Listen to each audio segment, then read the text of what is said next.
Hey there, Red Devil Nation. Welcome back for another Alumni Spotlight. Today, we are truly honored to have Javier Palazuelos, class of 1995, Dickinson men's soccer, joining us. Javier, thank you so much for taking the time. Oh, thank you, Justin, for scheduling this interview. We already have been having a pleasant conversation. I'm happy to get everyone excited about their time at Dickinson and what comes afterwards. Yeah. Well, we really appreciate it. So before we really dive into your time here at Dickinson, just tell us a little bit about where you grew up and how you got into playing soccer. All right, thanks. I was born in Bolivia and I grew up. I spent close to 18 years in Bolivia. I moved to the US when I was 17. And I arrived in Carlisle, actually. Went to high school 1 year in high school in the area in Camp Hill. I was hosted by an American family who facilitated all this. They had become friends of my family while they were in Bolivia. George and Connie Alport, wonderful, amazing people. They are my American parents, and they helped me get into this school and then apply to Dickinson College. So back to your other question as to how I got into playing soccer. My father was a professional soccer player in Bolivia back in the time. He even went as far as representing the country back in the 50s when soccer was just becoming more and more popular and was becoming a profession, actually, because before then it was an amateur sport in Bolivia. So myself, my three other brothers, my sisters to an extent, although soccer was not as popular as it is now for female players, it became a tradition. So mostly the four brothers would play soccer, especially a couple of my other brothers as well. So I grew up playing soccer, watching soccer as well. Yeah, and that's pretty cool that you grew up. Your dad played. You grew up playing with your brothers. Talk about those times where you got to play, the five of you guys. What did that mean to be able to play with your brothers and share in that passion for the sport? Oh, I tell you, I used to look so forward to Sundays, because Sundays would be the time when my father would invite his friends and their kids, his friends' kids, and we would do just 7-on-7, 6-on-6 matches.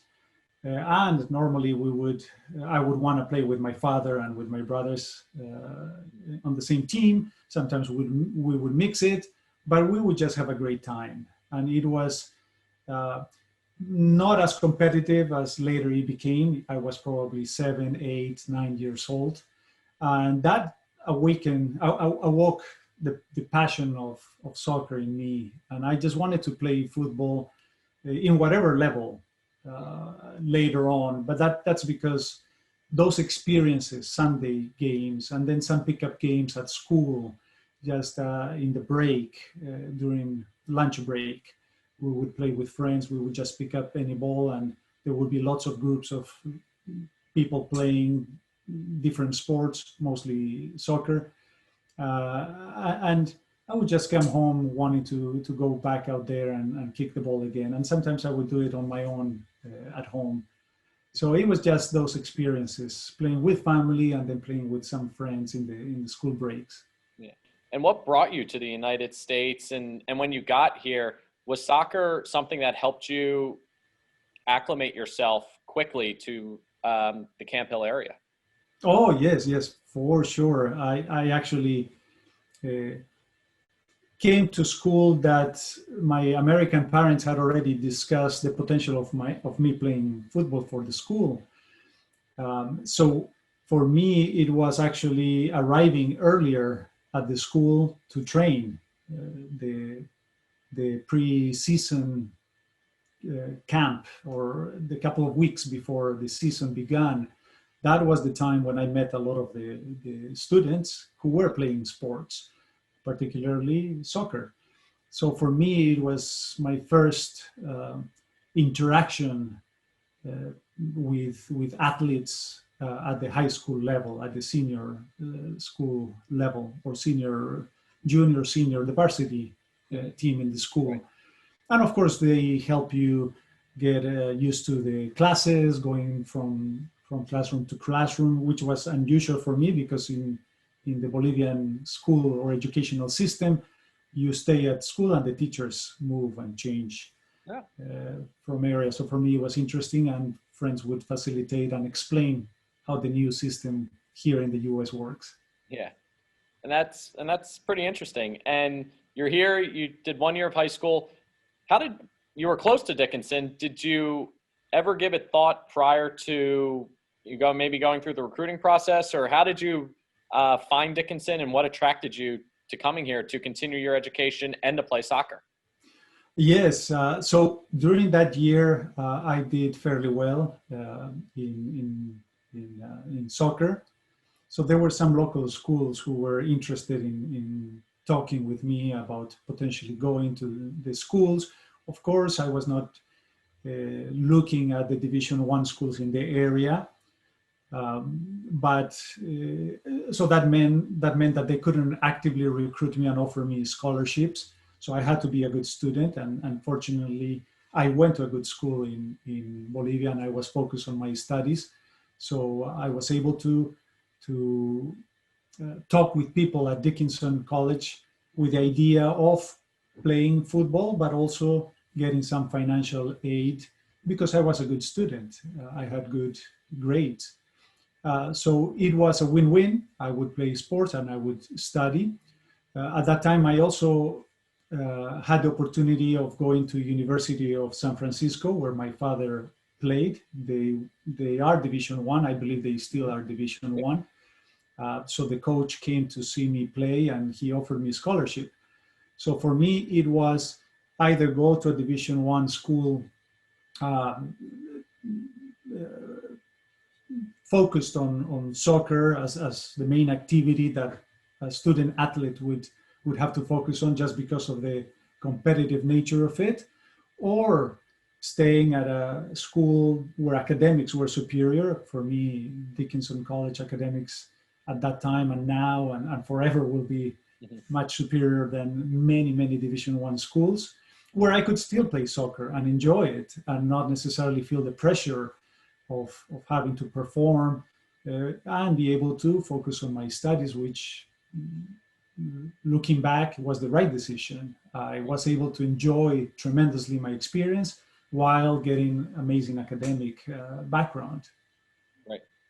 And let's talk a little bit about that experience here as a student athlete. You got to play for a great program. You got to represent a great school. Talk about your time as a soccer player, the friends that you made, and the lessons you learned from the coaching staff that have helped you along your way. Well, it's a few elements that you mentioned here. Let me start with the colleagues. It was a great experience being with teammates who were also students and who were focused on their studies. It was, we shared that in common. I played with many players who could have easily played in Division I, Division II schools, but chose Dickinson because of the academics, because of the small classrooms, because of all the benefits that Dickinson provides. So for me, it was being in a group of people that I could relate with. So that helped with the adaptation and with the performance and the focus. And I was fortunate to be in a year where there was a very strong set of players who came and helped us improve the program. The program had done well before, but I like to think that we improved and helped Dickinson move to the next level because of the strong class that we had. And I have wonderful experiences and memories of many of my teammates. Moving on to the coaches, for me, Les Pullman as a director of athletics was just a blessing because he understood what we needed as students. He had come from England, so he knew about moving to a different country. So he understood the few of us who were international student players.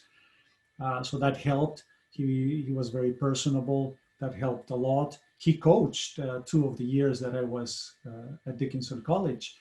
and we did very, very well under his leadership. He had been a soccer player himself, so he was just not only a great coach, but he was a mentor in every sense. And that's something that's pretty special here at Dickinson is maybe, and it's probably because of the size of the school, the amount of students to the faculty ratio to the coaches ratio. Why do you think it's so important that you built those relationships with someone like Dr. Pullman and that he was able to mentor you along your journey? Whether we like to think and accept it or not, we are pretty immature when we are 18 and we go to college.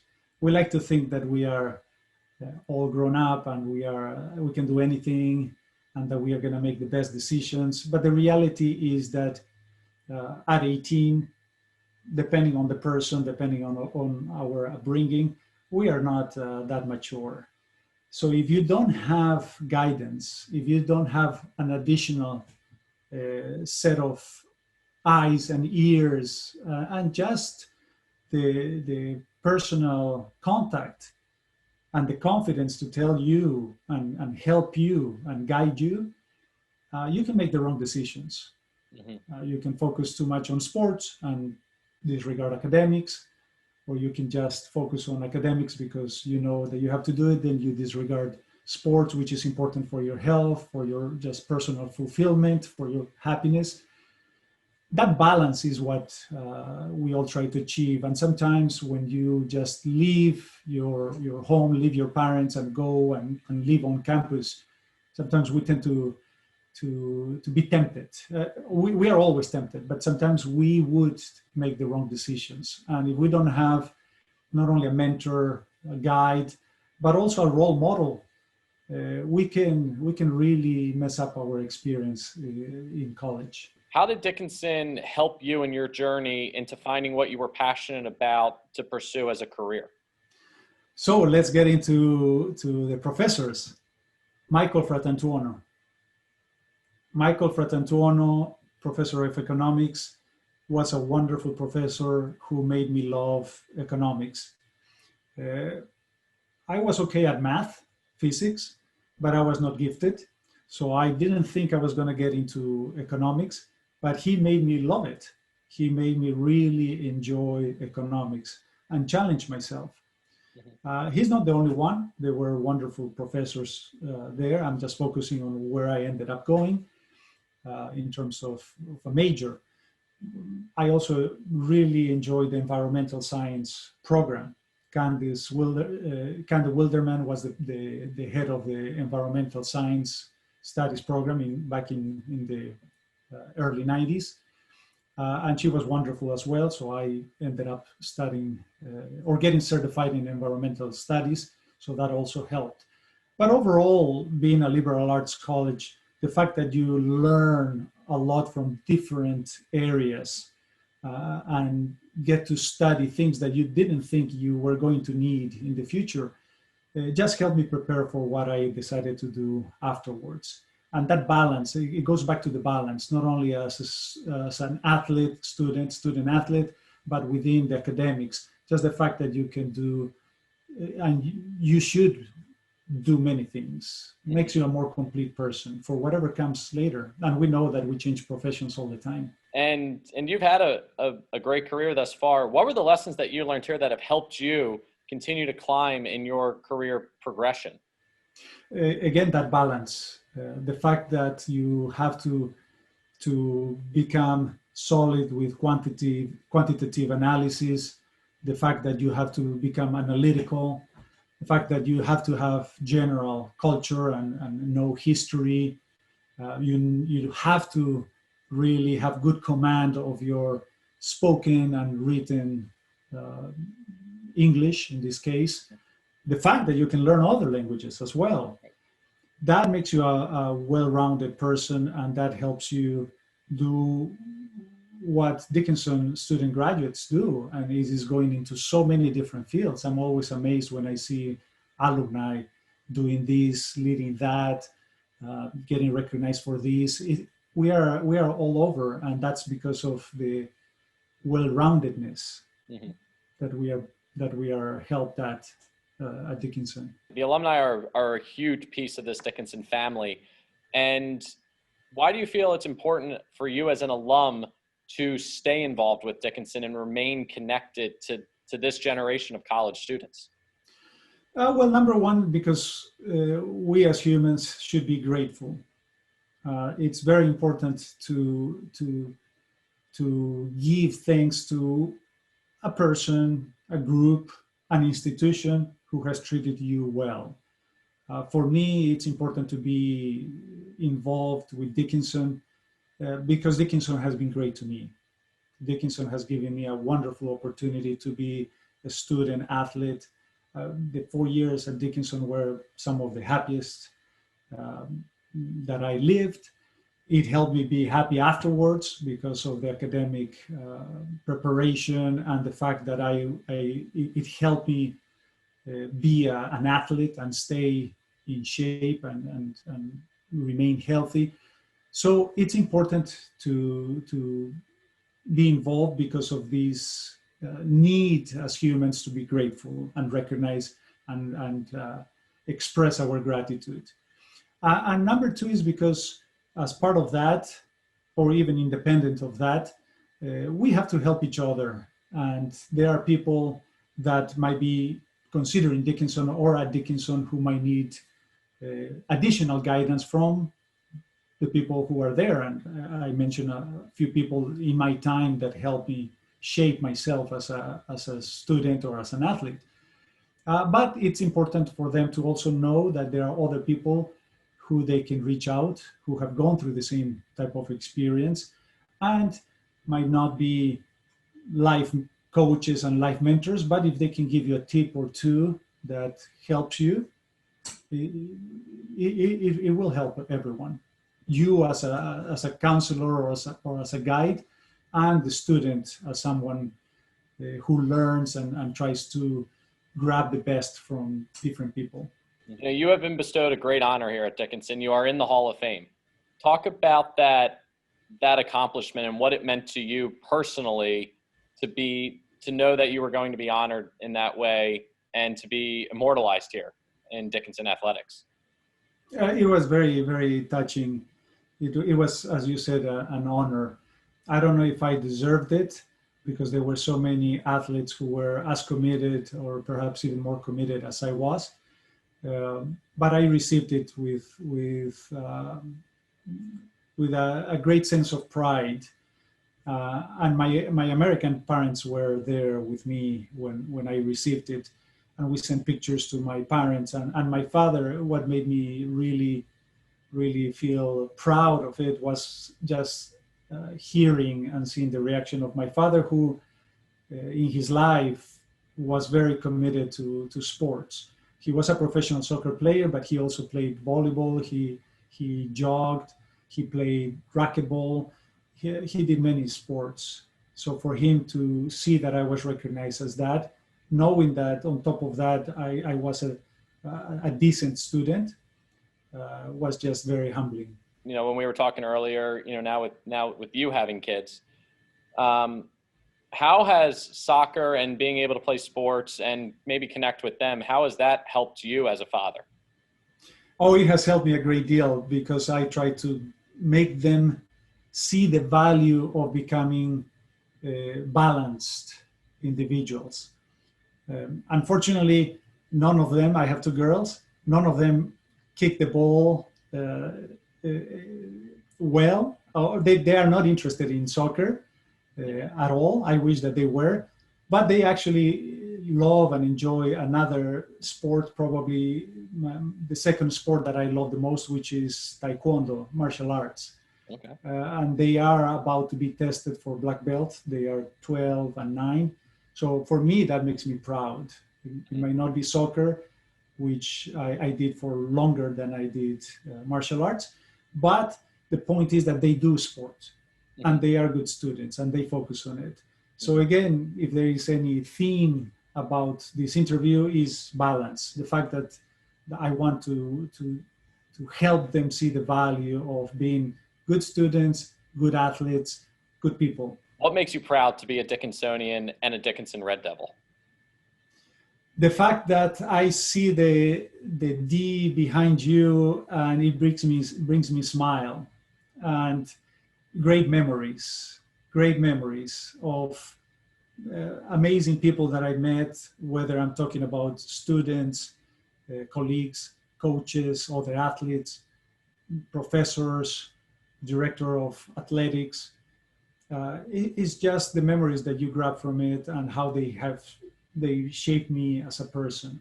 So for me, that's what Dickinson represents. Is a very important part of my life that made me who I am. I share that sentiment as well as an alum. So it definitely, it's a place that has, shaped me, and I know it's shaped thousands of others who have come through. So Yes, it's a very special place. It being a school where I don't know what the student ratio is now. When I was there, it was about 13, 14 students per professor. That was the average. When I became an admissions and financial aid counselor, because I stayed there for a couple of years after graduation to work, it used to be about 14, 15. Anyway, the exact number doesn't matter. The point is you get attention from the professors, from the coaches, from the staff, because it's a small school that focuses on seeing you grow. Yeah, it absolutely does. Well, Javier, thank you so much for taking the time to share your experience and your journey to Dickinson and beyond. I can't express how excited I am to share it with the Dickinson community.